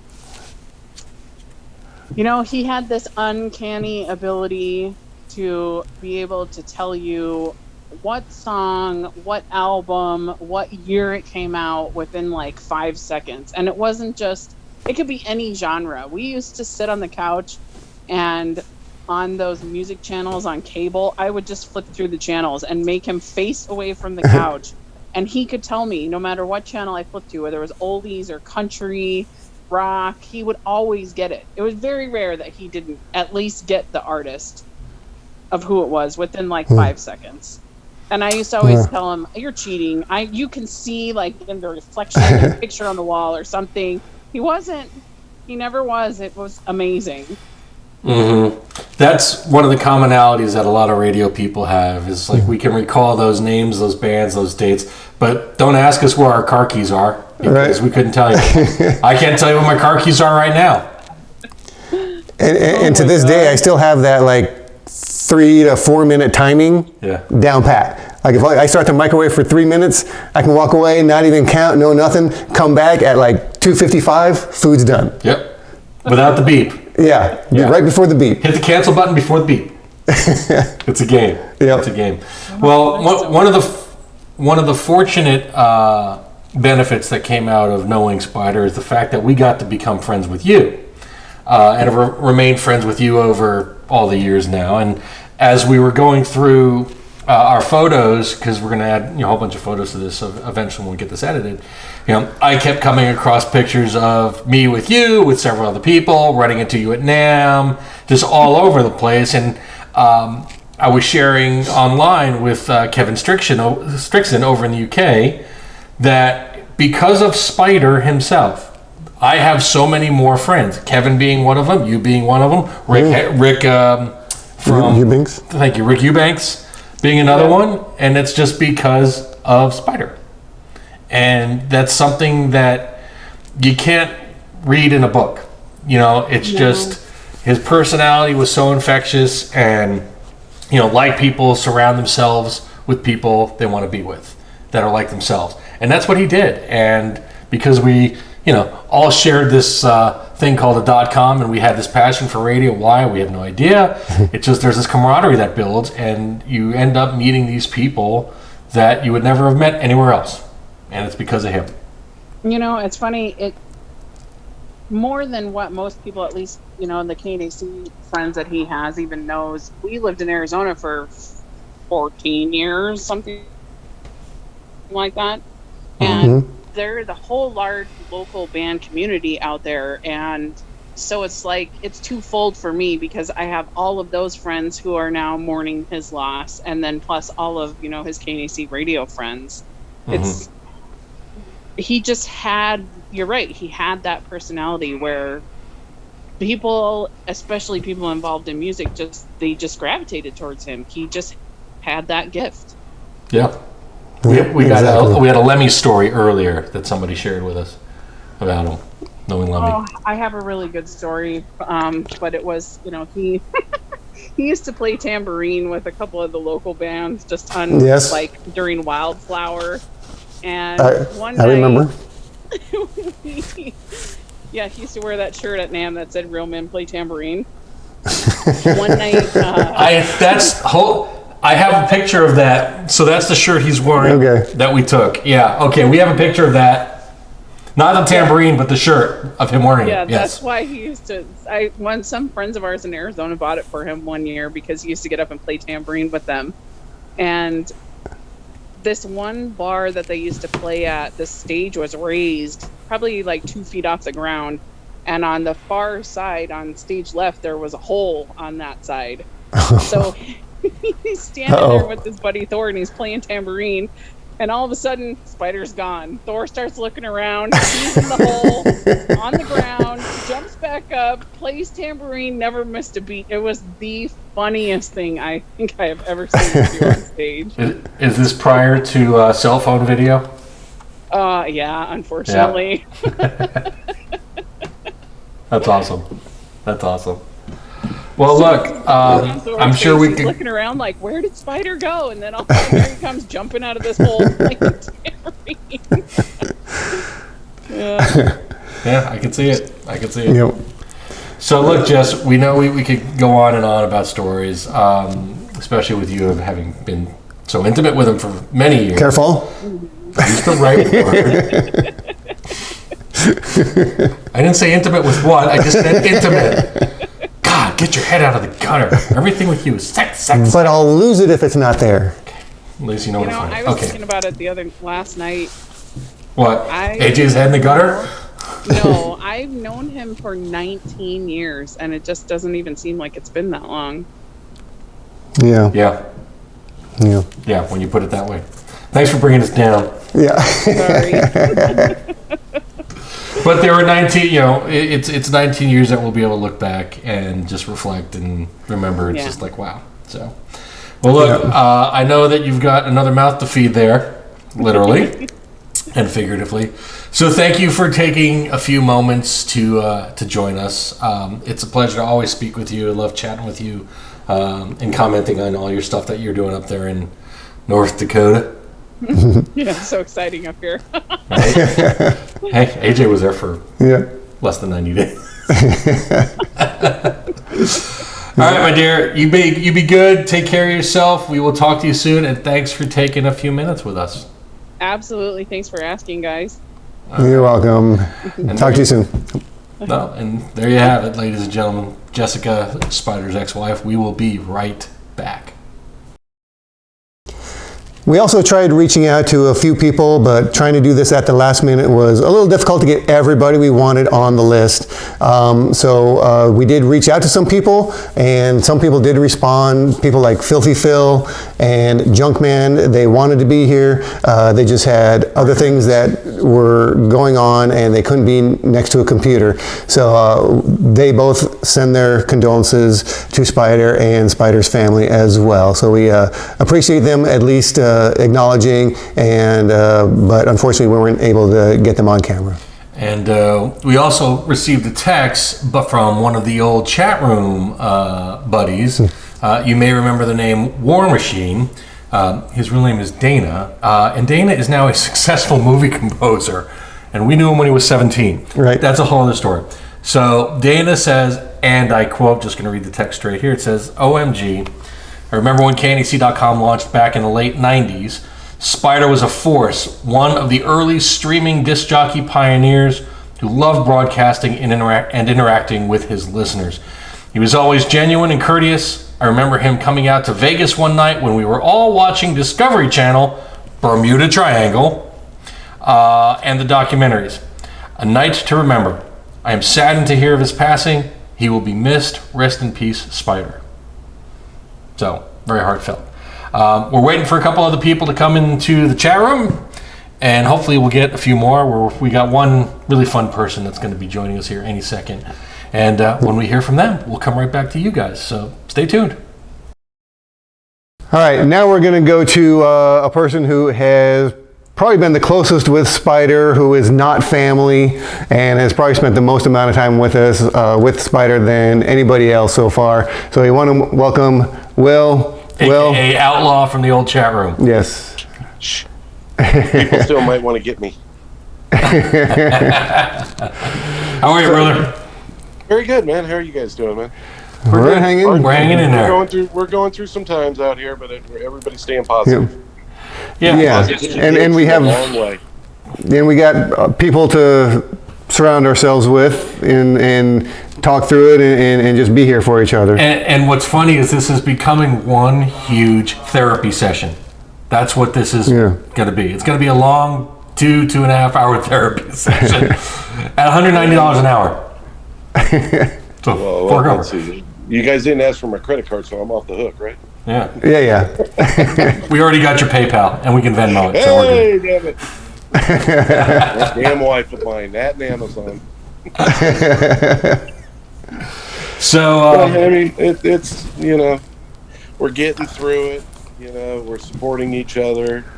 The way we look at it right now, the most important thing to do is to keep the family, keep the parents on the right track. And that's what our job is. We're the younger guys here.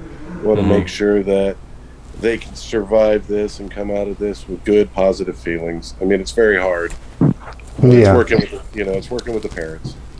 Yep. For sure. And so we've been going back with everybody to ask them when they first met Spyder, and kind of the consensus so far has been nobody can pinpoint the exact day or moment or time frame they met him. They just know they're friends, and it's been great ever since. So we're going to ask you, do you remember the first time you met him in person? I remember the first time you met him, but if you ask me a date, I'm going to freak out and run out. Well, no, not a date, but what was the incident? And I can tell you it was in Orange County, and it was KNAC night.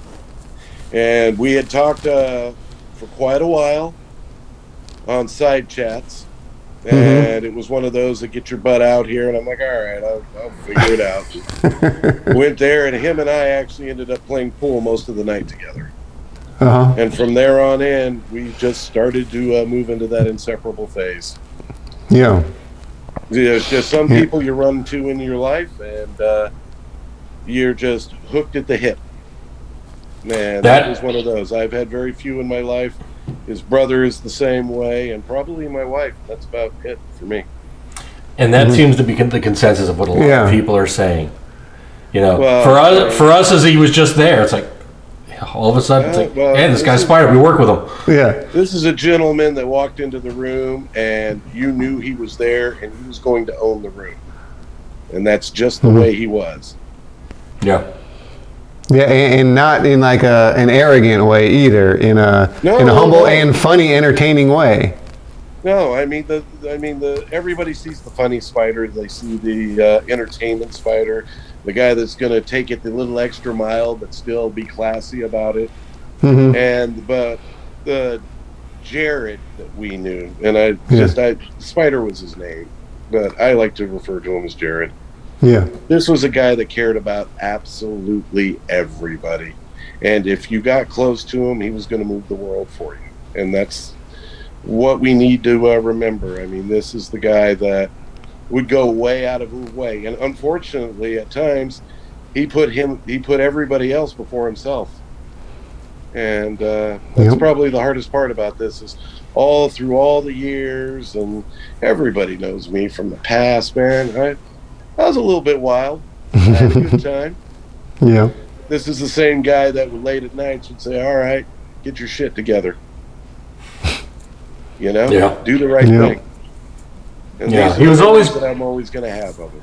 He was always, that intense, hyperactive personality, but he never lost his groundedness. Like, he was always grounded. He always even keeled, came down to it.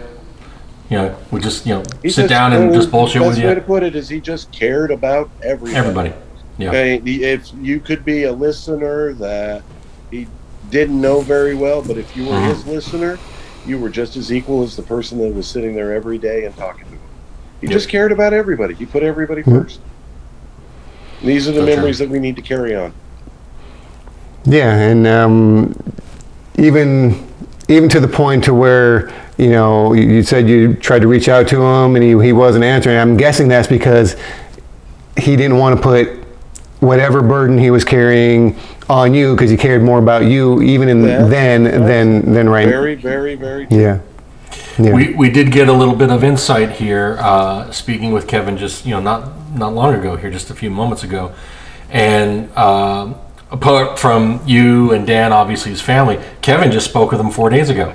They were chatting online on Facebook, and awesome. Kevin was checking in with them just to say, hey, are you okay? And he's like, yeah, I'm fine. Kevin didn't pick up anything that seemed out of the ordinary. Kevin knows him pretty well too. Yeah, well, as people with their own problems, they hide it from everybody. Not just Spyder, but anybody and everybody. They'll hide it to present the public with the best possible version of themselves. Well, I think you guys said it best. I mean, we all have problems that we deal with every day. As I said, he saw me grow through my life as he saw Dan growing through his life. And you guys well said, you don't want to intrude when somebody's life is going good. And, it's something that we'll carry along with us for quite a while. But that's just the type of person he was. He didn't want to disturb or destroy the flow that we had going on. And let alone that I would have he knew that I would have dropped everything and ran right to him. And he just didn't want that. And Kevin offered the same thing. Kevin actually told him, it's like, look, if you need to get out and you want to come over here, to the UK, Kevin's like, I'll flip the bill, no problem. Get your ass on the plane. Yeah. Let's go. Yeah. And he's like, no, he goes, I'm good. But that's just who he was. He would put everybody else first, like you were saying earlier. Yeah. And this is the stuff that we need to carry on. That's his legacy. Yep.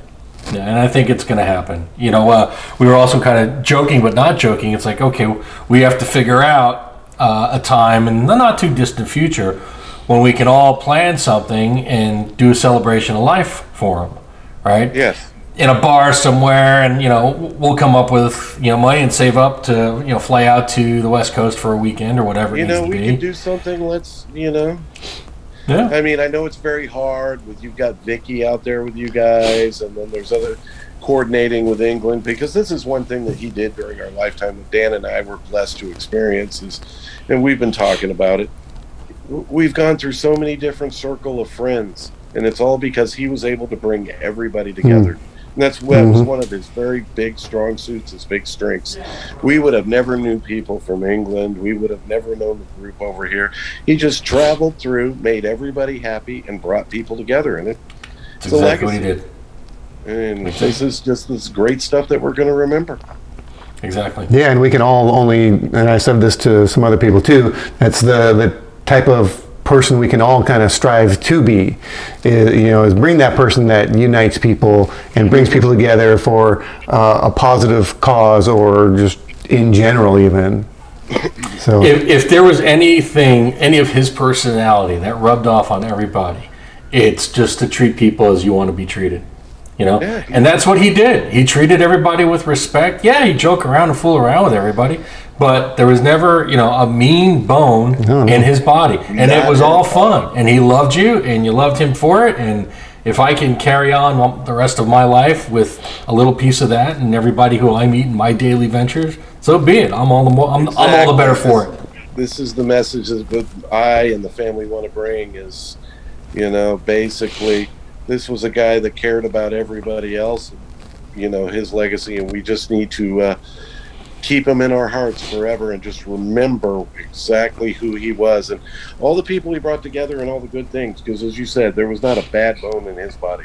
He just wanted to bring people together, and life was a party for him, and it was good. He got the most out of life that he could get. He loved everybody. Yeah, so true. You're right. Okay. It's right. It hits us in waves when we think about them. I'm holding on to dear life right now. I'm telling you that. Yeah, it's just one of these things where he and I are learning a lot about each other. We've been partners for 18 to 20 years. I'm not going to lie to you. I've had some really hard times over the last couple of days. It's been rough. We all have. I mean, this is a time in our life where Dan and I need to be as close as possible to get through this. If it's any consolation, one of the things that we've been trying to do during this whole process of what he and I are doing with everybody is, there's going to be the somber moment that comes through every now and then, just like what's happening right now. However, what we've been having people do is share with us just one or two just quick anecdotes on something silly, fun, stupid, dumb that you were witness to from Spyder. And a couple of the people that we spoke with had mentioned many of the parties that we had at Dad's house. Yeah, there was the Pedros and the cake and shit. Yes, and was it Dan who ate crap on the sports? No, who ate Rob. crap on Rob? Rob ate crap on the little mini Sportster bike. That one night at 2 o'clock in the I morning. love that one. That's my wife, by the way. That's right. Oh. We might be able to help you. It's all right. It's all right. I'm letting bygones be bygones. He's a good guy. Yeah, we don't add alcohol when we get on mini bikes anymore. we one year we held at my house. I used to do these traditional holiday parties during the Christmas season and the New Year's season. Back in the day when I was working for Universal Music, my parties were sponsored by Seagram's because Seagram's owned Universal. So it's like I got an allowance to buy booze. Okay, why not? So I'd have as many of this. What's that? The industry I'm in, Enterprise. Every time you see you're out at a seminar or something, you see Enterprise, you know that you're going to be drinking the rest of the night. Well, yeah, that's why I work in the trade show industry. But that's a whole other story. But we would have these parties at my house, which were, alcohol laden, and then, I'd be deep frying turkeys, and we'd have a dart tournament in the garage. And again, it's like 3-4 different circle of my friends, now we're introduced to the whole KNAC crew, right, who were coming down. And then here's Spyder just being the butterfly, going back and forth. And we got pictures of it. We're going to share a couple of them in this video here. But that's just what he was. And it's just, we always had this goofy face. When he and I made pictures together, not sure why, but it was always never just a serious looking, we were always doing some sort of a goofy face. And that's the little thing that I share with him, and that's what I will take with me. And it was fun. And I hate to say this, but, in researching for the materials that we need to do this, we dusted off an old hard drive, or I dusted off an old hard drive that was in a drawer that I haven't touched for 15 or 16 years. And on it are all these pictures. From years ago. It's like, here's the gold stuff that we're going to share with everybody. Because we didn't have iPhones back then. No, we didn't. No, we were able to take pictures and wait for the development. Well, because of my position, I actually had one of those Sony disc cameras that you would put the 3.5 floppy in. The little, right? And so that's what I was taking pictures of. Pretty much, but I had discs on hand, so there's just files and files of pictures, all JPEGs. It wasn't small little lens like this. It was a decent sized lens. Yeah. So it was so fun looking through these things and knowing that I'll share a couple of these with everybody, and you guys will see it. And we've been seeing the stuff that gets posted the past couple of days. Everybody's starting to share them. So what we'll probably do is a screen grab on those and weed those into this somewhere. There's a couple of people that are helping the family with putting pictures together and stuff. And I reached out to Paul because what we're trying to do is try to find his, when he would sign out, we want that last call on one of his shows, and Paul's helping me with that. Well, he just brought over a stack of CDs that we recorded from Dysfunction Junction. And I've got a stack in storage. So, maybe tomorrow we'll just, we had to find something. Hey, do we have a CD player here in the house? Yeah. Right? Yeah, those are hard to find. Those are hard to find, but I found one. There's some stuff today, and we're like, hey, man, VCR, what is that? Same thing. Yeah. So we're going to see if we've got anything that we can share with, with everybody, but it's going to be a little bit of an arduous task, but we're happy to do it, It's the least we can do. Yeah, if I was to share any stories, guys, they're almost personal stories because everybody knows the laughing, the Pedro, the everything like that. It's the stories that I had that were one-on-one with him. And, everybody knows that I had some hard times going on back then. But that boy saw the potential in me to be where, and make me, help mold me into what I am today, just with the late night talks. And those are the memories I'm always going to have of them. Not the big parties and everybody acting the goofball and everything like that, but just me and him, 2 a.m. We don't want to go to bed yet. And just sitting there having those one-on-one heart-to-heart talks. And those, Will, you're better than this. Will, you're this. Will, you're that. That's what I'm always going to remember him for. Fantastic.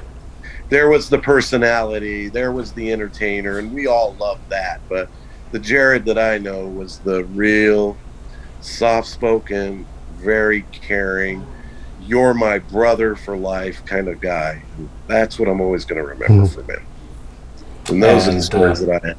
It's on a very, very personal level. And those are yours. And they'll always be yours. And that's just the message that I want to keep getting across is, We all have our demons, and we all have this and that, but the guy himself was an absolute angel to us. And as I said, I wouldn't be where I am today if I didn't get those push, because I might have been a little bit 3 sheets to the wind, but when he talked, I listened. And that's what I'll always remember. That's great. Yeah, that's awesome to hear. Hold it together, bro. I got it now. I'm good. I got it. I'm good. Yeah. That's called, in the industry, that's called a redirect. Or a deflection. I just got, I know how much you guys care. You spend some very good quality time with them. It's really nice for you guys. Yeah. We all appreciate it. We it's really hard right now. For whatever reason, we felt compelled to do this. When we found out everything, and when AJ confirmed everything with Dan, and again, he and I have been working pretty close for the past few years, so it's almost like we were complete. When I started typing, it's like, dude, we need to do he wrote back, hey, we should do a tribute show. Yeah. And I said, I couldn't type fast enough.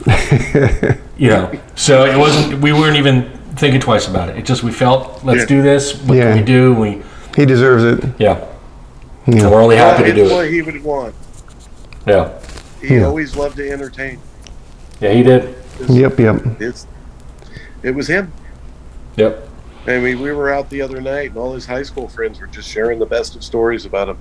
He just didn't get wacky when he got to KNEC. There was years of development on that. So here's a training, right? Yeah. So here's a question that you might be able to answer, and maybe because you've got a wealth of resource information within ear's reach of this. But how or who or when did he come up with the moniker of Spyder? Do you know? I actually do. Okay. Young kid in high school. We can't remember who actually named him. That's what I pegged it for. I said he probably came through high school with it. No, I mean, because that's so many years ago. But he was starting to grow a little facial hair and had this right here. And I say, hey, what's that spider on your face? No. Got a spider on your lip, bro. What's going on? Yeah. And it was just one of those that the name stuck. As it did. Nice. Apparently a few other things did too. We were just actually talking about that earlier. With Well, his parents, his mom wanted to know, how did he come up with it? Well, that's what we've been coming up with, trying to figure out what the answer was, and we were talking about it yesterday, or somebody previous that we were speaking with. It's like, I don't know. I said, I'll bet it probably came through high school. Yeah. At the beach, I think. At the beach? That's one thing he loved to do. He would go before school and surf, and then, sometimes he'd miss 6th period and go surf. That was just his other love, music and surfing. Beach was a long way from Norwalk, though, right? To get to and from school? Beach is, what, 20 minutes away? All right. Right there by the pier. Well, it's not bad. We've done that Gecko's trip many times. Yeah, we all have. Right? Yeah. Many a night's forgotten that Geckos. Yeah. That's how we got it. Oh, Lord. All right. Are we still here? Right. We're still good. Yeah, we're going to lose this in a minute, So we should let you go, get back to doing what you need to do. And I appreciate you guys, and hold on, and we'll talk over the next couple of days. And anytime you guys want to talk, you guys got my number. Yep, we'll definitely be in touch. I've been trying to help the family out and dealing with the KNAC crowd and that kind of stuff, because it's a lot for them to deal with, because there was so many different groups of people for them. So I will keep you guys updated on what the memorial service will be and everything like that. I'll let you guys know. All right, we appreciate it. Absolutely. And again, if you need anything, feel free to reach out. We're here 24/7. Love you guys, man. We're all just, it's such a big group, but yet a small family. Yep. Absolutely. Well said. One day at a time.